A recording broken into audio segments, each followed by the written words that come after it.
Welcome to 15 Minutes with Dad, the podcast that gives you 15 minutes of inspiration, practical advice, and heartfelt conversations to empower your journey in fatherhood. I'm your host, Lirec Williams, a dynamic career visual and performing artist, professional data system director, and an author who's been a dad longer than any of those titles, proudly guiding a blended family of 4.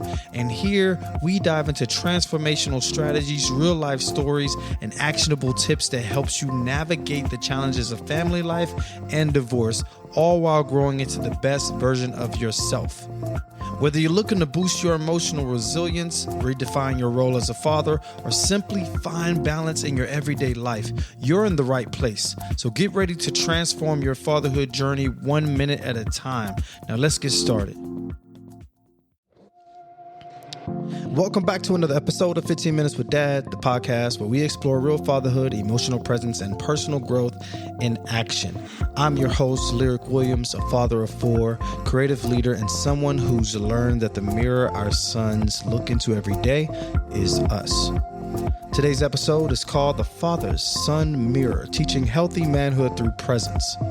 This conversation is deep, personal, and for some of us, it's uncomfortable, but it's one we can't afford to avoid, especially in a world where masculinity is often misunderstood, misapplied, or completely missing the mark.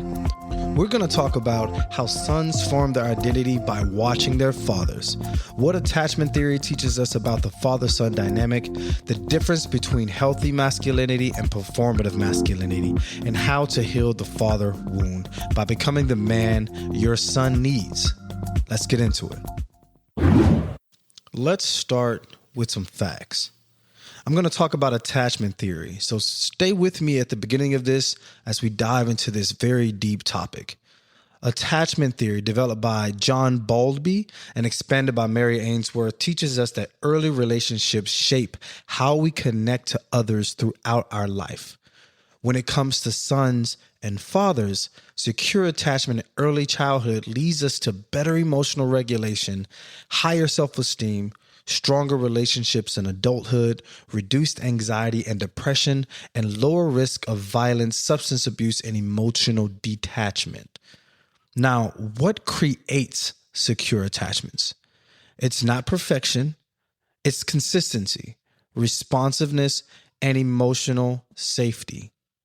Now, when fathers are emotionally distant, overly critical, or even absent, whether physically or emotionally, sons often develop avoidant attachments, where boys grow up emotionally walled off and hyper-independent.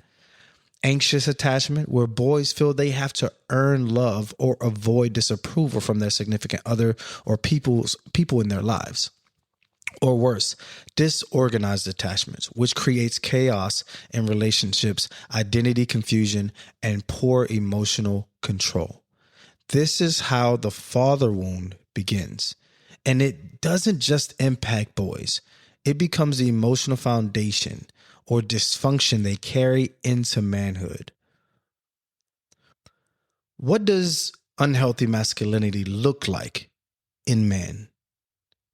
When an attachment is broken or the message of manhood is warped, we get what we often see today as men who have no language for their emotions, men who express anger but suppress everything else, and men who mistake control for leadership, silence for strength, and dominance for respect. Here's what the wrong messages sound like. Toughen up, don't cry. Handle it yourself. Real men don't talk about feelings. Be the boss and never back down. And here's what that turns into. Emotionally distant men, fathers, husbands, workaholic providers who can't connect at home with their significant others or their kids or people in their life, and men who fear intimacy but crave validation. Dads who love their kids deeply but don't know how to say it or show it. This isn't because we are bad men. It's because many of us were never shown how to be whole men.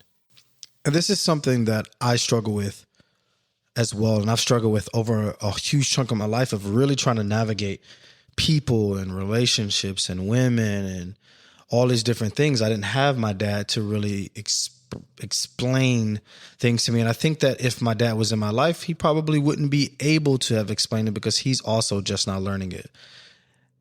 And while struggling through all of these things and with relationships with women and with my kids, there's often times where I put my ego first or my pride first to really navigate something, or, at a point in time in my life, I would, just because I'm talking louder than the other person means that I'm a little bit dominant. And the biggest part is the validation part.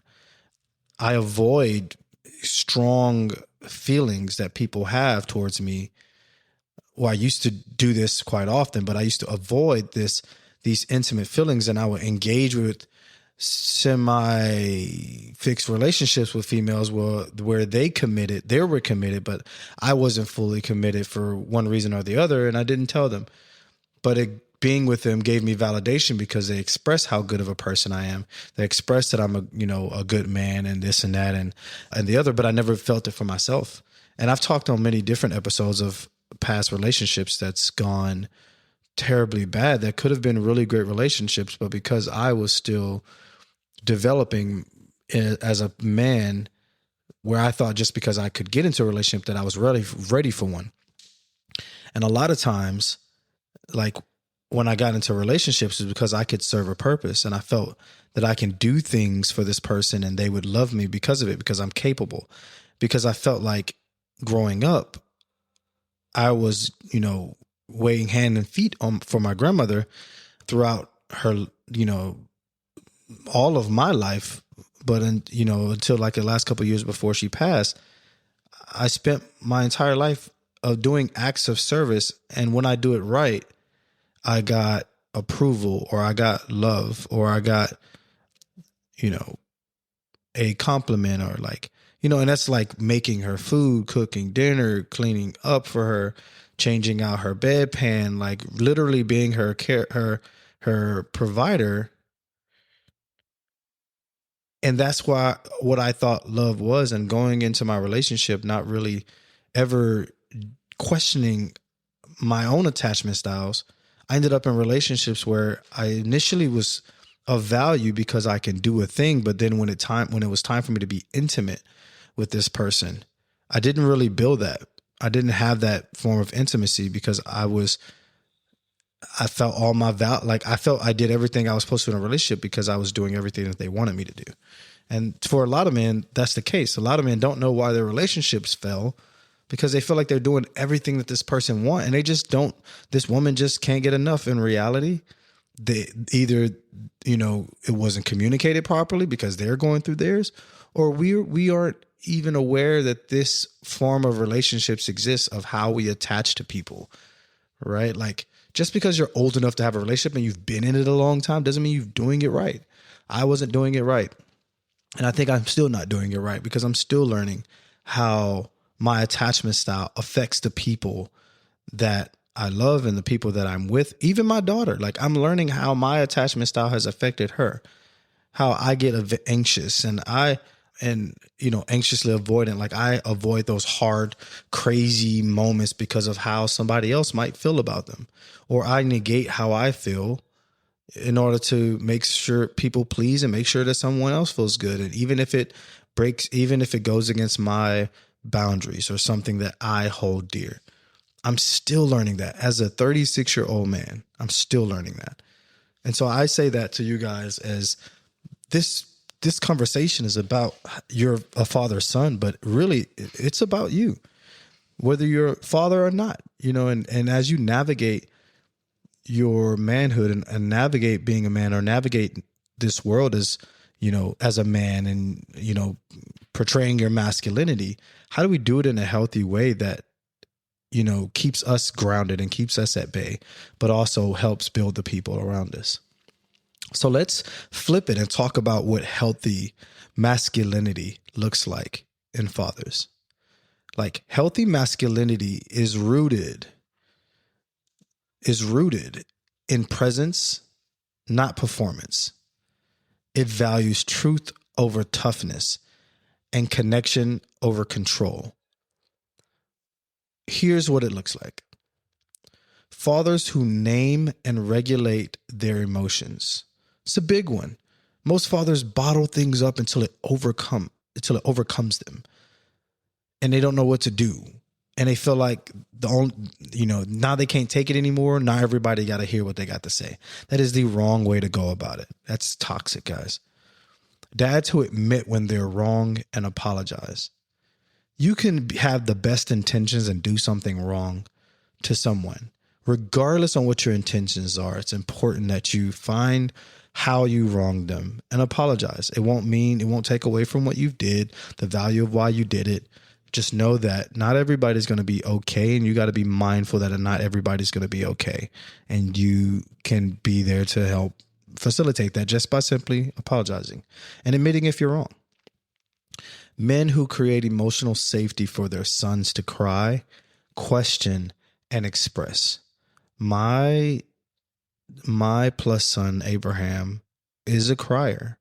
Obviously, my toddler and my 5-year-old is a crier, but my 11-year-old, he's a crier. Sometimes I got to talk to him in a tough way, but my tough way is just because he doesn't agree with it, right?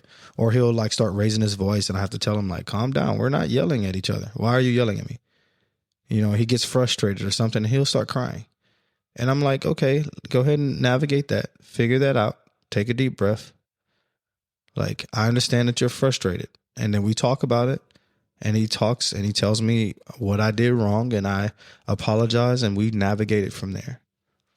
And I'm working on creating a better, more emotional safety. It was hard for me when I first, got with his mother, is because I'm not used to boys crying. I'm not used to, I think I was a sensitive kid when I was a little soft kid when I was growing up. Because I didn't have a man to really teach me. I was taught by women emotions. And so that's the only way I really knew how to express myself. But, being as the man that I've grown into be, this was the first time I'm like engaging with a son that cries a lot. And I was like, we're going to have to get you out of that. That was my first impression. But in reality, I was like, I need this space for you because I also need this space for me. And so I just use it as a way to create emotional safety for both of us. The next one is like leaders who model respectful power and not domination. Like in my household, I teach my boys about when we say something, we mean it. And if we commit to it, we do it. We have the power to break someone with our words, but we don't use that power. We don't have to use that power. We can take what we're trying to say and express it in a more healthier way and still get the same outcome. The next one is men who teach their boys that vulnerability is strength in action. Vulnerability, this word is scary to some men sometimes because they think like, oh, people are going to take advantage. If you hear the word vulnerability and the first thing you think is that you're vulnerable, and that means that people are going to take advantage of you. That is because you probably need to go get some help. Go seek a therapist and talk to them about your attachment style. If that word scares you, vulnerability, if it scares you, that means that you have an attachment style that is not secure.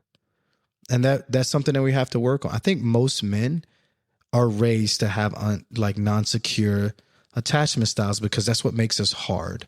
But that's also what's sending us into these situations that we're in right now, is because we want men to be so hard and like dominant and, unapologetic and all these different things. But this is how you help your son form a secure identity and a clear sense of who he is and how to engage the world as a man who leads with integrity and not insecurity. I'm going to give you 5 things that you can start today to build your son's emotional, mental, and masculine foundation with intention. It's important that you show him the full emotional range. Let him see you happy, disappointed, afraid, joyful, or even crying. Teach him that real men feel and still stand strong. It's important that you say what you feel and why. For example, I'm frustrated because I want to help and I don't know how to help. This gives him emotional vocabulary and modeling. The next one is you can replace commanding with coaching. So instead of, because I said so, try, here's why I do it this way. What do you think? This one is a big one because it's easy for us to be like, that's what I said, because I said so. And so many times when I tell my son something and they say, why? Oh my God. I want to say because I said so. That is the most that is it. I don't need to explain to you why I said what I said, but in reality, it doesn't apply. It doesn't have value to why you're saying what you're saying. But if you can explain it, it makes sense to them. They're asking why inquisitively, not to question you, but to really get an answer so that they can make it make sense to themselves based on what you say. Because I can promise you, when you can give them a why, they're going to be like, tell their friends when they do, and their friends asking, why are you doing it that way? Because my dad said that I should do it this way because of this, this, and this, and this. But first, cultivate coaching. Let's create rituals for connections. Boys connect through actions. Go on father-son walks, train together, cook a meal, or do something consistent that opens emotional doors. For my daughter, we had moment of honesty. We drive everywhere. We were always in the car a lot, so she would just roll with me, and we would talk all the time. Still, right today, that's a thing that we do. Go to the grocery store and talk a lot. For my sons, we train in jiu-jitsu. So like, when we're fighting in jiu-jitsu, we're working together. I'm like, or he'll cook food with me or something like that. But like, it's important to create these open emotional doors. My son will talk to the end of earth, and I just give him door openers to continuously communicate so that he can feel safe to think and feel things, even if it annoys me. And lastly, talk about your past and what you're still healing. Let them know that growing doesn't stop at adulthood. You don't lose credibility when you share your journey. You gain trust. This is a big thing to me that I think has made me more human to my kids, is because they know that I'm not this perfect dad. I do great things and they see me as this great person, but I am not a perfect person, but I am a great dad to them. And I let them know that I'm a great dad because of all these things that I've learned as a child. And it's helped me through like navigating all these different feelings, and knowing the why I am the way that I am helps me give them the answers to their problems a lot better. And they can receive those answers or receive that advice a lot better. My teenager still getting challenged with that, but because she's a teenager. But for the most part, my kids, they're able to see that I have hard times with some things, and some things I'll say no, and I have to let them know, okay, that was kind of rooted in my trauma. You probably can handle it better than I did, but I didn't handle it well when I was a kid. So here, let me give you this trust and stuff like that. So that's how I navigate this stuff. Like, talk about your past and what you're still healing on. Boys don't learn manhood from what we say. They learn it from how we live, how we love, how we lead. So today, we've talked about the power of secure attachment in father-son relationships, what the wrong script of masculinity produces, and how to rewrite it. 5 ways to guide your son into healthy, grounded, confident manhood. And I have a challenge for you today. Create one intentional moment this week to reflect or connect with your son. Whether it's a real conversation or shared activity, or simply naming your own emotions, model the man you want him to become. You want tools to help you practice this? Visit 15minuteswithdad.com to listen to many other episodes that we have. And next week, we're shifting gears and exploring the father-daughter dynamic and the father-daughter blueprint, showing her how she deserves to be treated. Until next time, teach through presence, lead through healing, and leave a legacy worth following.